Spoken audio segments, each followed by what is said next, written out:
गांव में एक बूढ़ी माई रहती। वो रविवार को अपना घर गोबर से लिपा करती। इसका यहाँ अटल नियम था। यह माई रविवार का निर्जल उपवास रहकर अन्न निर्मित अन्न और फल सूर्य भगवान का अर्पित करती। यह अस्त होने से पहले वो अन्न ग्रहण कर लेती। इसी पूजन का कारण से भी माँ का थोड़े ही दिन में घर धन धन से भरने लगे।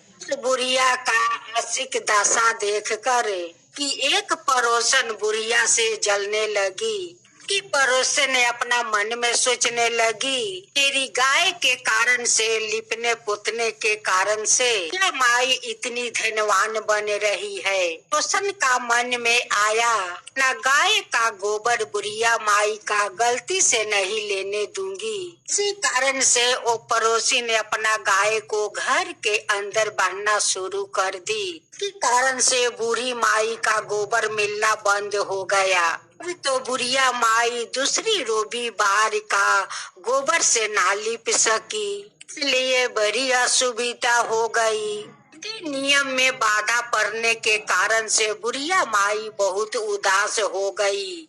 कारण के चलते बुढ़िया माँ उस दिन सूर्य देव का कुछ भी अर्पित ना कर सकी। बुढ़िया माँ और स्वयं नहीं प्रसाद का रूप में कुछ ग्रहण किया। शाम को चिंते अवस्था में भूखे पियासे सो गई। रात को बुढ़िया माई को सूर्य देव सपने में दर्शन दिए और दुख का कारण पूछा। बुढ़ी माई दुखी होकर कहा, आज गोबर ना मिलने के कारण में का नियम अनुसार पूजा ना कर सकी। तेरा नियम भंग हो गया है, इसलिए एक बात से अंतत दुखी हूँ। यह का बातों से दलियादर होकर यह भगवान ने कहा, एक तुम्हें गाय देता हूँ, से तुम्हारा इच्छा पूर्ण होगी। तुम्हारा व्रत पालन का निष्ठा से तुम्हारा निष्ठा व्रत बंद होकर मैं तुम्हें एक गाय देना चाहती हूँ। आज से तुम्हारा धन पुत्र से घर भरा रहेगा। इतना कहकर भगवान वही पर अंतर ध्यान हो गए। तब बुढ़िया उठे, अपना आंगने में एक बछड़े वाली गाय देखा। रात को सपने वाले बुढ़ी माई को बात याद आने लगे। वो गाय को बाहर बांध कर चारी को व्यवस्था की। कि माई को दरवाजे पर बंधी हुई गाय देख कर, रोशन को देख कर दर्ज को ठिकाना नहीं रहे। समय पड़ोसन क्या देखती है कि माई को आंगन में जो गाय बंधी हुई है तब इन गोबर करती है। इन गोबर सोने को हो जाती है। देख कर पड़ोसन का आंखें फटे के फटे रह गए। माई का स्थान पर गोबर रख कर उस गोबर को उठा लिया। माई उस पड़ोसन के बदचालन के बारे में ना जान सकी। माई का अज्ञानता पर प्रिया देव विचार किया, इसी कारण बुढ़िया को उपकार नहीं हो रहे हैं, इसलिए उत्पान उत्तम कर दिया। इसके कारण बड़े बड़े वृक्ष टूट कर धरती पर गिरने लगे। विनाशकारी दृष्टि को देख कर बुढ़िया माई अपना गाय को घर के अंदर बांध दी। अतः काल उस गाय से माई का सोने का गोबर प्राप्त हुई। इसे देख कर बूढ़ी माई बहुत पसंद हुई। सुरक्षा के लिए बूढ़ी माई गाय को भीतर बांध दी। बुढ़िया को स्थान पर पड़ोसन के कोई वस्त नहीं चलता था। एक दिन पड़ोसन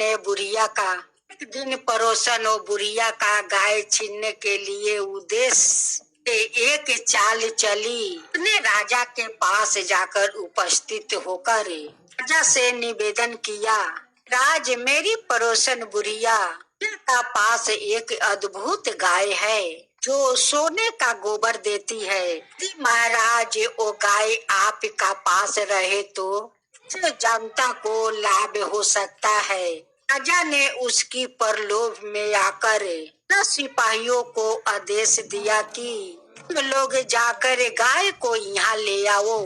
शाही ने तुरंत आज्ञा का पालन किया।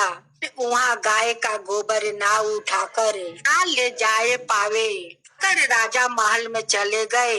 राजा को प्रसन्नता के कारण नींद नहीं आई। राजा सवेरे होने का प्रतीक्षा करने लगे। राजा जाकर देखा वहाँ गोबर के अतिरिक्त कुछ नहीं है। राजा का अग्नि भड़क उठी। बूढ़ी माई को बुलवाया। राजा ने बुढ़िया से पूछा, क्या तुम्हारा गाय सोने के गोबर देती है? इस बात का सूचना पर तुम्हारा गाय उठवाई थी। क्या कारण है कि गाय ऐसा गोबर ना दी? यह माई ने उत्तर दिया कि महाराज, मेरे नित्य नियम में गोबर से घर आंगना लिपना है। यह देव को उस प्रसाद को अर्पित करके उसी से ग्रहण करती हूँ। प्रसाद से ग्रहण करती हूँ। मेरी पास अपनी गाय नहीं थी। पड़ोसन का पास से गोबर लिया कर घर लिपती थी। जोग से गोबर काया भाव से एक दिन अपना नियम को पालन ना कर सकी। उसी दिन रात्रि मैं भूखी सो गई। रात्रि भगवान सपने देकर एक गाय हमें प्रदान की। से चालू पड़ोसन ने आपको सूचना देकर बुलवाई। गाय मुझसे छिनवाली है। इस गाय के बारे में मैं इतना ही जानती हूँ। का बात सुनकर संतोष होकर कहने लगे कि बुढ़िया माँ, हमें क्षमा करो। जनता मैं तुम्हारा गाय मंगवा ली है। तुम्हारे गाय तुम्हारा घर भेज देता हूँ। कारण के निमित्त तुम्हारे पड़ोसन अपराधीन है। से उसका दंड मिलना चाहिए। यह अपनी गाय पाकर पसंद होकर अपना घर चली गई। के बाद पड़ोसी अपराधी को राजा बुलाकर उचित दंड दिया। इस दिन राजा अपना गांव में घोषणा करवा दी, लोग निर्जल उपास होकर सूर्य भगवान को पूजा करे। स्वयं रविवार का नियम को पालन करने लगे। का प्रभाव से राजा दिक विजय राज्य को विस्तार करने लगा। व्रत करने पर सूर्य भगवान पसंद होकर से धन्य धन्य सावित्री होकर रोग से मुक्त कर देते हैं। इस व्रत से अन्न और कुष्ठ रोग से संपूर्ण तरह से भगवान मुक्ति कर देते हैं। इस व्रत से और कुष्ठी सूर्या देव जैसे बुढ़िया माई पर कृपा की, वैसे सभी लोग पर कृपा कीजिए। कहानी कहने वाला पर कीजिए या सुनाने वाला पर कीजिए। हे सूर्या देव सभी पर कृपा बनाए रखिए। लोग बोलिए सूर्या देव की जय हो, सूर्या देव की जय हो।